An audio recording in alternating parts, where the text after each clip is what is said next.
You are about to watch the true story of Napoleon Bonaparte, one of history's most influential military leaders, and the campaign that became his most devastating defeat. By 1812, his power across the continent was absolute. Looking at the map, the Empire of the French and its allied states formed a massive, unbroken block of territorial control. There was only one major continental power left resisting him, the Russian Empire. To force their compliance, he organized a massive invasion, expecting a swift capitulation. Yet within a matter of months, this seemingly unstoppable genius would lose almost everything. A military mastermind at the absolute height of his power was about to confidently march into a catastrophic trap of his own making. In the summer of 1812, Napoleon crossed into Russia, initiating the invasion. He brought the Grand Army. At over 600,000 men, it was the largest force Europe had ever seen. He relied on his traditional formula: force a rapid collision with the enemy's main army, secure an immediate surrender, and end the war. He applied this exact expectation to the Russian campaign. He planned for a rapid advance, one decisive battlefield victory, and a swift peace treaty. But his absolute reliance on this single strategy created a devastating blind spot. He was prepared for an opponent who fought by the traditional rules of war, while his enemy was preparing to break them. Instead of standing their ground and fighting on Napoleon's terms, the Russian army continuously retreated eastward, drawing the French deeper into the vast interior. To deny the invaders any resources, the Russians initiated a scorched earth strategy, a systematic destruction of their own land. As they moved east, they burned farms, destroyed immense stockpiles of food supplies, and emptied entire villages, leaving nothing behind but ash. This created an immediate logistical nightmare for the advancing Grand Army. Every mile advanced meant fewer supplies. Horses died in massive numbers from exhaustion, and widespread starvation spread through the ranks. Empty space and starvation, rather than enemy cannons, had become Russia's primary weapons, successfully bleeding Napoleon's forces dry. Finally, near the village of Borodino, the Russians made their stand.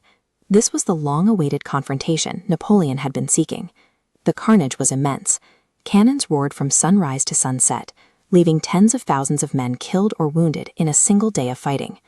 By nightfall, Napoleon technically controlled the battlefield, but the victory was a profound strategic failure because the Russian army escaped intact instead of surrendering. A week later, Napoleon made his triumphant entry into Moscow. He expected a formal peace request. Instead, he found a deserted city that quickly erupted into uncontrollable fires. Capturing an enemy's cultural capital is usually a definitive, war-ending achievement. Here, it was a hollow prize. Napoleon was left stranded in a burning city with no peace agreement, waiting as precious time slipped away. Without a peace treaty, Napoleon ordered the retreat, but the decision came too late. The brutal Russian winter arrived with extreme force. Temperatures dropped far below freezing, deep snow buried the roads, and marching without winter clothing, countless soldiers simply froze where they stood. As the exhausted columns dragged themselves westward, Russian cavalry and Cossack forces launched relentless hit-and-run attacks, picking off the freezing men.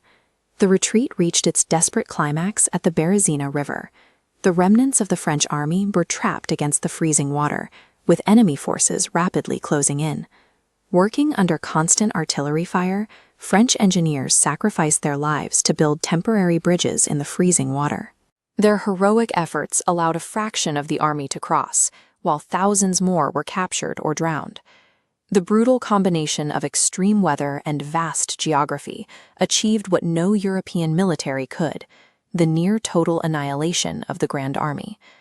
The final statistics of the invasion were staggering. Out of the 600,000 men who marched into Russia, only a tiny fraction survived to escape. The geopolitical shift was immediate. The long-standing myth of French invincibility was permanently broken.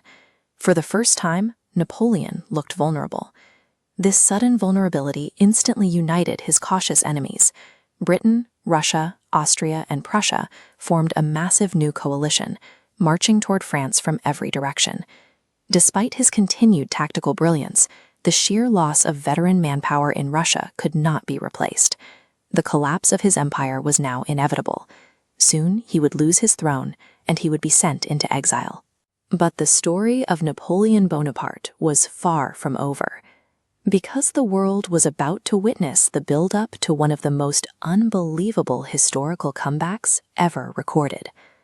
To be continued in Part 10, Final Part, Waterloo, The Last Gamble, Final Defeat, and the Immortal Legacy of Napoleon Bonaparte.